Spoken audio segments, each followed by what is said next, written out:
Bienvenue sur PMD Football, le débrief du week-end qui commence. On va d'abord parler des 8 équipes qui vont jouer la Ligue des Champions mardi et mercredi. Ils ont tous gagné. Donc ça se voit qu'ils se sont bien préparés pour la Ligue des Champions. Je vais d'abord démarrer avec Chelsea-Tottenham. Pourquoi? Parce que c'était le derby de Londres, c'était les retrouvailles. Frank Lampard, José Mourinho, c'était les débuts de Olivier Giroud en tant que titulaire pour la première fois cette saison sous Frank Lampard en Premier League. Et quand je vois ce que Giroud a pu faire durant ce match, j'ai beaucoup de questions quant à pourquoi Frank Lampard privilégiait Michel Batshuayi devant un champion du monde, devant quelqu'un qui a remporté le championnat de France en étant meilleur buteur avec Montpellier, devant quelqu'un qui, en Angleterre, a planté plus de 100 buts. Quand on voit ce qu'il a fait à Arsenal et à Chelsea, quand on voit l'année dernière, sous Maurizio Sarri, il ne jouait pas en tant que titulaire à championnat, mais à chaque fois qu'il rentrait, il faisait de très bonnes choses. C'est un gars qui est très professionnel, qui se donne à 100% pour le club.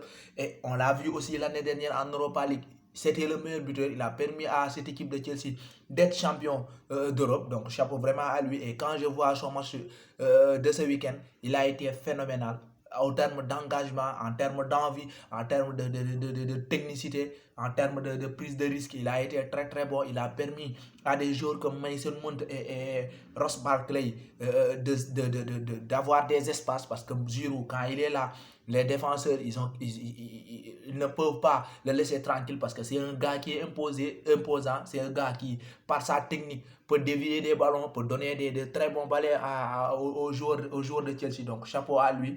Vraiment, il a fait un très bon match. Maintenant, je vais rebondir sur quoi? Sur ce que je vous avais dit lors du dernier débrief. C'est à savoir que Mourinho, quand il joue face à une équipe qui joue 3 derrière, il a d'énormes difficultés. On l'a vu face à Leipzig, on l'a vu face à Manchester United, comme je l'ai dit tantôt, on l'a vu face au Sheffield United en Premier League. Il a souffert aujourd'hui. Son équipe n'a pas su répondre au système de Frank Lampard, n'a pas su répondre à l'intensité qu'a mis les hommes de Frank Lampard, notamment au milieu de terrain et lors des pressings en phase offensive. Il y avait Nombele au milieu, certes, mais Nombele sur ce match, il n'a pas été constant durant les 60 minutes qu'il a eu à jouer. Nombele, des fois, il a des fulgurances, il fait de très belles percées. Il permet à cette équipe de garder le ballon de jouer, mais il ne le faisait pas sur 60 minutes, 70 minutes comme l'a fait un Kovacic qui a été excellent lui aussi. Chapeau vraiment à lui, il a fait un très très bon match. Caballero, il s'est géré, même si il a encaissé un but contre son camp de Rudiger, il a fait un très bon match lui aussi. Donc, Chelsea s'est bien préparé pour le Bayern. Donc, chapeau à Frank Lampard. Ça, je vais m'attendre à un très très bon match face au Bayern de Flick. Maintenant, je me dis que Mourinho, est-ce qu'il va pouvoir continuer à rivaliser pour cette quatrième place qualificative en Champions League quand je vois que Manchester United a gagné 3-0, quand je vois que les Wolverhampton a gagné 3-0 et quand je vois que Arsenal revient derrière qu'ils ont gagné face à Everton, ça va être difficile. Il va falloir que Mourinho se gère et vraiment ça va être chaud pour la course à la quatrième place en Premier League. Chapeau à cette équipe de Frank Lampard qui a fait encore une fois un très bon. Et Lampard devient ainsi le premier entraîneur de l'histoire de la Premier League à avoir battu José Mourinho lors des 2 matchs aller-retour dans une même année en Premier League. Donc ce n'est pas rien. Mourinho, c'est un très très grand coach. Donc si Lampard arrive à faire cela, ça veut dire que c'est mérité. C'est très bien en tant que jeune entraîneur. Maintenant, je vais parler de qui? Du Bayern, l'adversaire en Champions League de Chelsea. Pourquoi le Bayern? Parce que le Bayern, ils ont encore une fois gagné. Le Bayern consolide leur première place devant Leipzig. Leipzig qui a aussi gagné, mais Dortmund aussi a gagné. Donc, dans ce championnat, ils se tiennent dos à dos. Le Bayern a 1 point d'avance sur Leipzig et 4 points d'avance sur Dortmund. Je vais parler de qui? Du duo de cette équipe, de cette équipe bavaroise, à savoir qui? À savoir Robert Lewandowski qui a mis un doublé, qui a marqué son 38e but, toute compétition confondue. C'est énorme. On est qu'en février, il arrive à marquer 38 buts. Vraiment chapeau à lui. Il montre que cette année, c'est le meilleur attaquant du monde. Il le montre chaque week-end. vraiment chapeau. Il y a aussi Serge Gnabry qui a marqué un but, qui a fait 2 passes décisives. Gnabry qui depuis 2 semaines revient à son meilleur niveau. Gnabry qui a été excellent au niveau de la création offensive. Cette équipe de Bayern, elle a souffert défensivement avec ce système à 3. Ils ne sont pas habitués à jouer à 3 derrière avec Hernandez qui était de retour de blessure. Donc c'est un peu difficile de trouver le rythme face à cette équipe de Paderborn qui les ont posé d'énormes difficultés offensives. Mais en face, c'était le Bayern en face. C'est un grand drop. Ils se sont gérés, ils ont gagné de la plus belle des manières. Donc chapeau à eux, ils se sont bien préparés pour le match face à Chelsea. On va se régaler, Inch'Allah. J'ai envie aussi de parler du FC Barcelone parce qu'ils vont jouer face au Napoli. Et vendredi, Napoli avait joué et a gagné 2-1 sur un but de Mertens. Mertens qui depuis presque des semaines il est là. Il y a aussi Fabian Ruiz qui a marqué un très joli but qui a permis à cette équipe de gagner ce match 2-1. Même en l'absence de Kalidou Koulibaly, cette équipe de Gennaro Gattuso, elle se gère, elle arrive à trouver un rythme. Sur les 7 derniers matchs, ils ont remporté 6 fois. Ils ont eu 6 fois la victoire, donc chapeau vraiment à eux. Ils se sont bien préparés pour le FC Barcelone. Ça va être un match très dur parce qu'en face, il y a Léo Messi. Léo Messi, cette semaine, il nous a planqué un quadruplé. Il a été énorme lors du match du FC Barcelone. Et quand je regarde cette équipe, je me dis que à moins que défensivement elle ne se gère pas, je pense qu'elle est largement favori face au Napoli. Même si Napoli, c'est une forteresse. On l'a vu Liverpool, ils ont perdu cette année, ils ont perdu aussi l'année dernière face à cette équipe de Napoli à domicile. Il y a aussi le Paris Saint-Germain qui a aussi souffert face à cette équipe. La Juventus, on les a vus cette année, ils ont perdu face à cette équipe de Napoli, de même que l'Inter de Milan. Donc à domicile, cette équipe de Napoli, elle est dangereuse. Maintenant, le Barça, s'ils veulent venir s'imposer dans cette arène, il va falloir défensivement que les Piqué, les Lenglet qui se gèrent, que les Nelson Semedo ou bien Sergio Roberto, on ne sait pas qui va jouer maintenant. Il va falloir qu'ils se gèrent devant les Insigne, les Mertens, parce que la transition offensive, quand cette équipe de Napoli, elle est en transition offensive, elle est dangereuse parce que les gars, ils jouent simple et ils sont efficaces devant. Et ces dernières semaines, ils arrivent à se trouver avec un très bon Fabian Ruiz, chapeau à lui, l'Espagnol. Il a retrouvé son niveau, hein. Il a vraiment retrouvé son niveau et ce n'est qu'un plus pour cette équipe de Napoli. Je vais rebondir sur le Barça. Messi qui a été énorme. Et maintenant, dans la composition, j'ai envie de dire quoi? De dire qu'il y a un mec qui était là et qui, de semaine en semaine, arrive à se montrer indispensable dans cette équipe de FC Barcelone. C'est qui? C'est Arturo Vidal. Parce que Vidal, c'est le mec qui apporte de l'agressivité dans cette équipe. Il apporte de la profondeur parce que c'est un mec qui ne va pas rester sur le milieu de terrain à croiser le doigt. Il participe aux actions offensives. On l'a vu maintes fois être face au gardien et il a causé d'énormes problèmes à cette équipe. Vu qu'il a été là au milieu, il a apporté, comme je l'ai dit tantôt, cette agressivité que manque cette équipe du FC Barcelone. Il y avait Busquets qui a fait un bon match.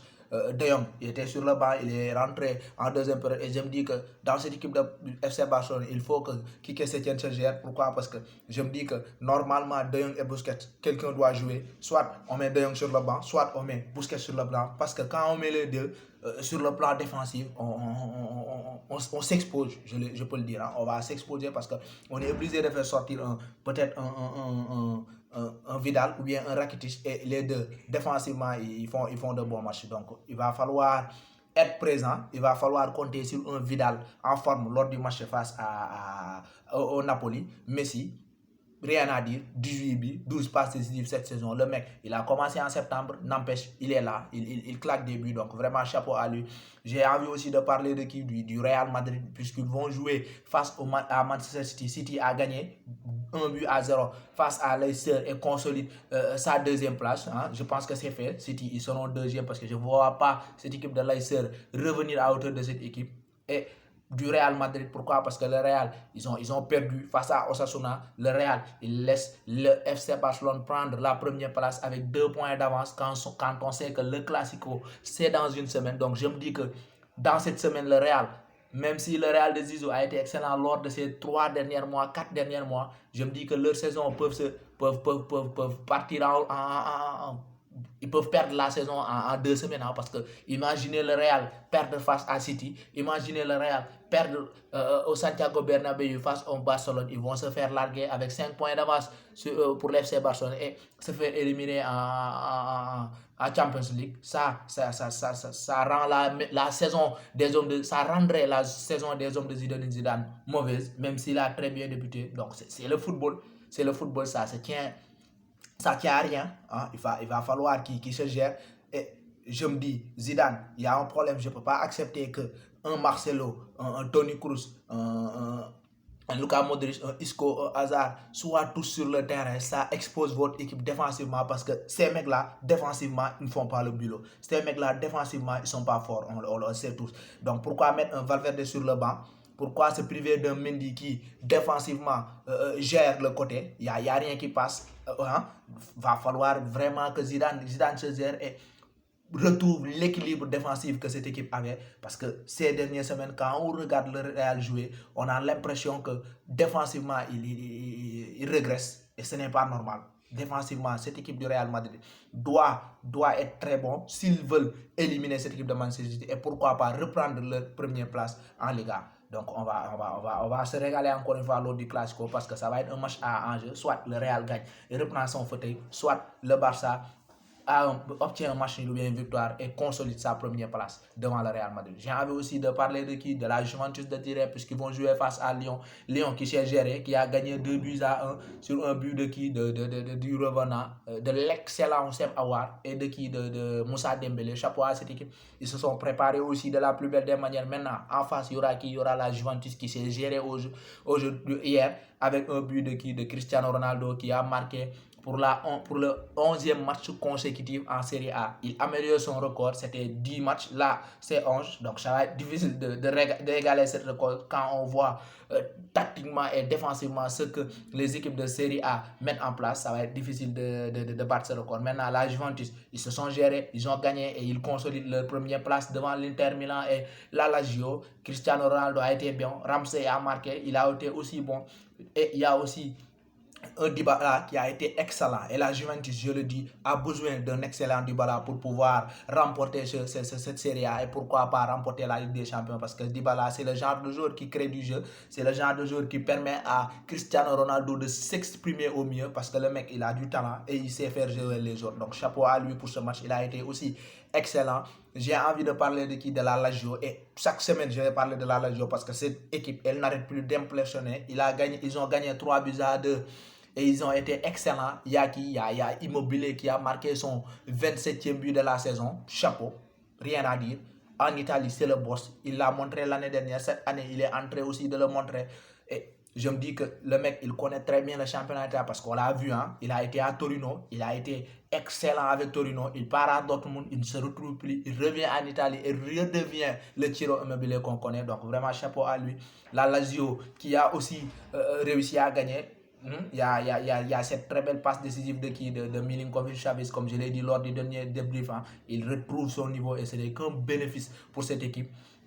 Il y a aussi Mauro Zic qui a marqué un très, très joli but et un très beau coup franc de Cataldi. Donc chapeau à cette équipe d'Inzaghi. Chapeau à cette équipe d'Inzaghi. Il reste à un point de la Juventus et maintiennent le suspense pour ce titre de champion de la Serie A. J'ai envie aussi de parler de qui? De parler de cette équipe. Je vais aussi parler maintenant que les équipes, j'ai parlé de toutes les équipes qui vont jouer la Champions League. Je vais parler d'une équipe qui m'impressionne de semaine à semaine, c'est qui? C'est le RB Leipzig. Ils ont gagné combien? 5-0 face à Schalke. Schalke, ce n'est pas n'importe qui, c'est une très bonne équipe. Maintenant, j'ai envie de parler de qui? De Christopher Nkunku qui a marqué, qui a donné 4 passes décisives en 28 minutes. Ce n'est jamais arrivé à Bundesliga. Chapeau à lui, le mec. Il a quitté Paris et il se retrouve en Bundesliga et fait de très très bons matchs.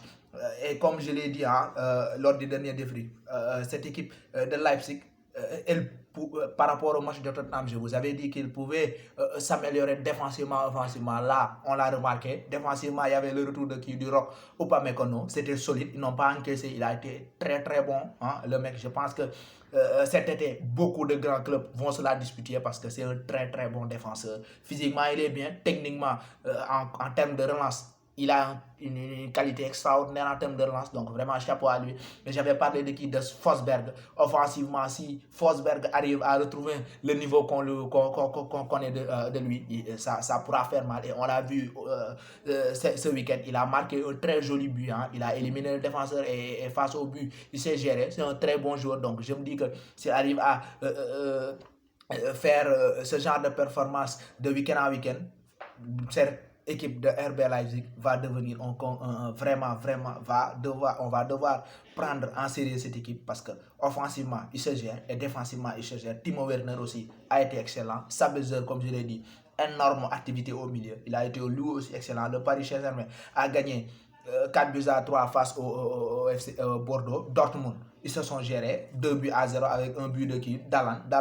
Haaland qui ne cesse plus d'impressionner. Il marque de week-end en week-end. Chapeau à lui. J'ai envie aussi de parler de Marseille. Après 13 matchs sans défaite, ils ont perdu. Ils ont perdu face à Nantes, 3 buts à 1. Maintenant, je me dis que cette équipe, il va falloir qu'il se gère parce que ce n'est jamais facile quand tu as un nombre d'avance, un avance de 9 points que tu dois gérer en 7, 6, 8 journées pour aller en Champions League. Va falloir vraiment être concentré parce que les équipes derrière, ils ne calculent plus. Il y a Lille qui ne calcule rien. Il y a Rennes qui se dit, cette année, on est là, on peut se qualifier en Champions League. Maintenant, on n'a rien à perdre. Hein. On n'a rien à perdre parce que l'objectif, c'était l'Europa League. Là, on y est et on peut arriver en Ligue des Champions. Donc, ils vont tout mettre. On les a vus ce week-end. Mbaye il a mis un doublé, a permis à cette équipe de gagner et de se rapprocher de Lille et de Marseille. Lille qui a aussi gagné 3 buts à 0. Donc, vraiment, il va falloir que Marseille se gère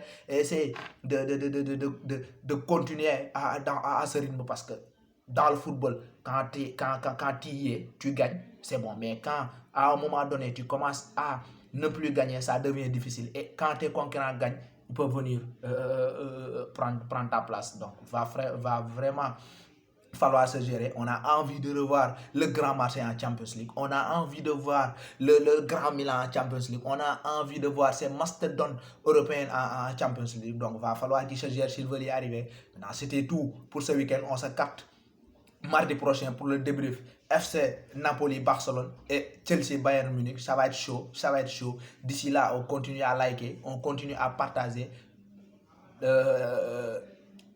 Partager, il faut continuer à partager parce que ça c'est important pour l'élargissement de la chaîne. Faut pas oublier de s'abonner. D'ici là, portez-vous bien et à la prochaine.